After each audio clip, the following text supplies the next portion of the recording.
Hi everyone, so today what we're going to be talking about is exercises for sciatica pain. So since I am pregnant, we are going to be doing some modifications where if you are facing sciatica throughout pregnancy, you can do these poses with the modifications that I'll show you, or if you're doing them for everyday sciatica pain that you may be having, I'll show you some of those modifications as well, so that way you're able to support your body. And with sciatica, there are a few different things that we need to understand. Sciatica pain isn't just generally in one area. With your sciatic, it is a composition made up of 3 different nerves that are then coming together, bundling together, and that's where your sciatica nerve comes into play. So for some of these exercises, I want you to make sure that you listen to your body. Do not push through the pain. Do not work through the pain.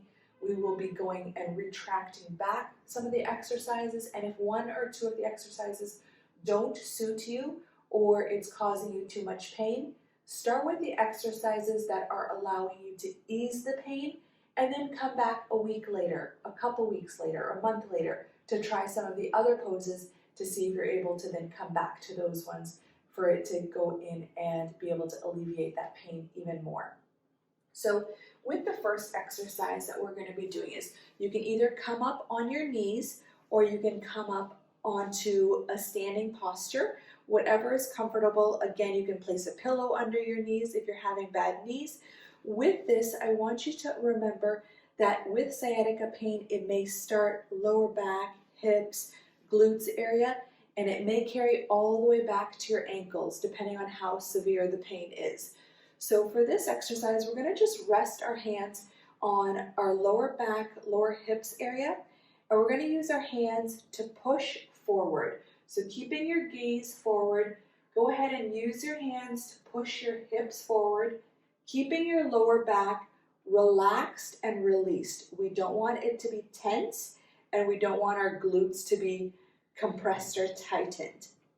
So this is where, again, making sure you listen to your body, holding here for about 10 to 15 seconds, and then slowly coming back and releasing.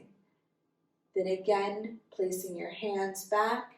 If you find that going too far forward causes any pain, again, go as far as it's comfortable. Come back if you're feeling any pain, because we don't want to be causing any pain. You want to be relieving that pain.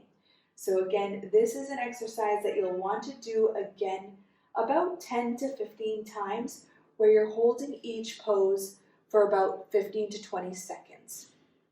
The next one that you can do is cat and cow. So I recommend, if you have a yoga mat or a firmer surface, do all of these on a slightly firmer surface, because you don't want to be having to deal with core stabilization, balancing, wobbling around on your bed while you're doing some of these exercises.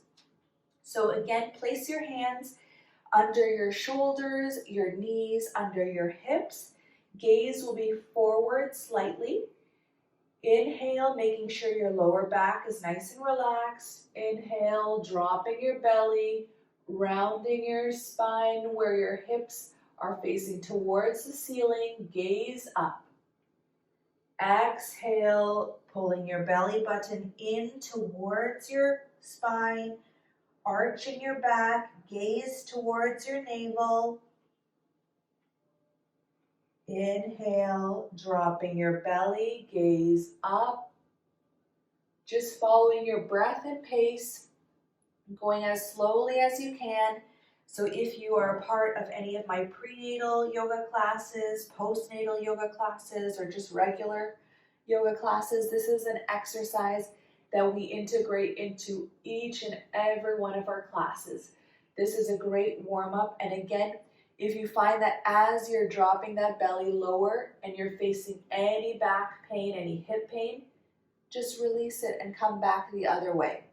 Just going as far as you can, listening to your body, listening to your pain, and not pushing through it.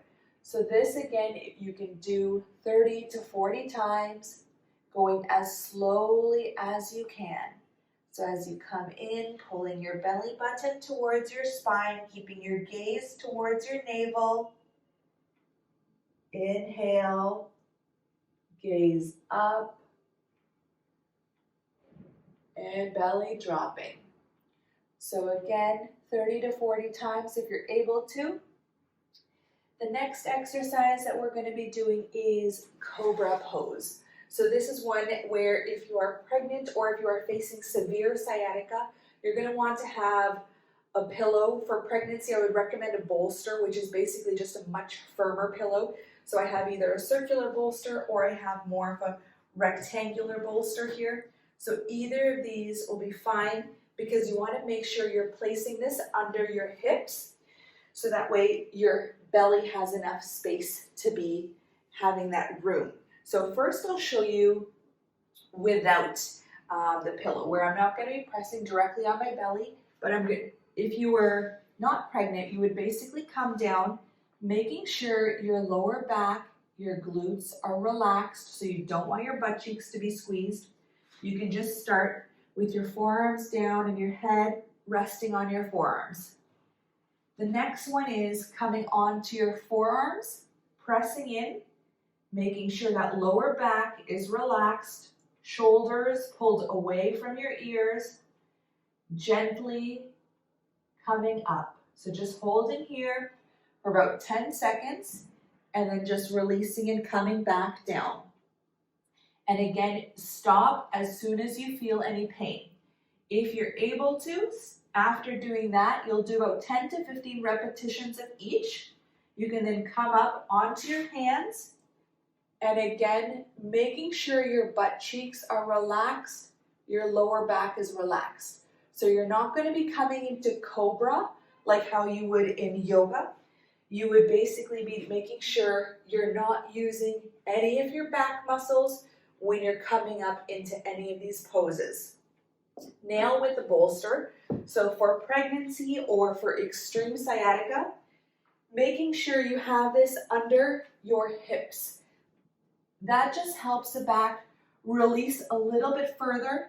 For pregnancy, it allows your belly to have that nice space underneath it. And again, just first starting with your head on your forearms, resting. You can stay here for about 5 to 10 breaths. Then slowly, after you've done a few sets of that, coming up onto your forearms, pressing your palms down. Inhale, slightly up. Again, making sure your glutes are relaxed and your lower back is relaxed. The way the bolster works is that it automatically helps relax and release this region.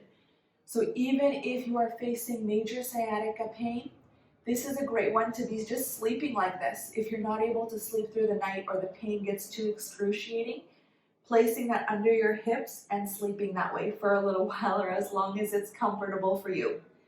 So again, coming up onto the forearms, and then when you're ready, coming up onto the hands completely. So your knees can be then touching the ground. Again, making sure those glutes are relaxed, your lower back is relaxed, and bringing your shoulders down, pulling them away from your ears. Neck is nice and long, face and jaw are nice and relaxed. Again, holding here for about 5 long breaths or about 10 to 15 seconds. Coming back down, releasing, and then coming back up again. So that's where you're going to be doing that again about 15 to 20 times for each exercise.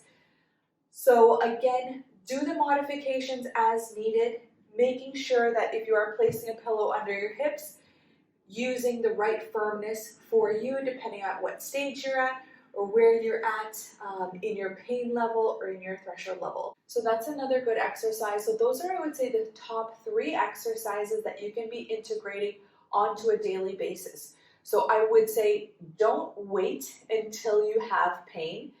If you know that you have a sciatica that flares up every so often, maybe during your periods, maybe during your 3rd trimester or your 2nd trimester, do these exercises on a regular basis, kind of keeping your body, your lower back, your hips, your thighs, everything, your hamstrings, nice and supple and loose and stretched.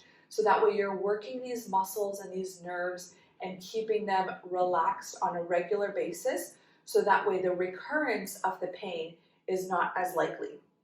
In addition to that, some of the essential oils that I recommend that are an amazing support are the Deep Blue Rub, which has frankincense, wintergreen, peppermint, the Deep Blue Stick, which has copaiba in it as well.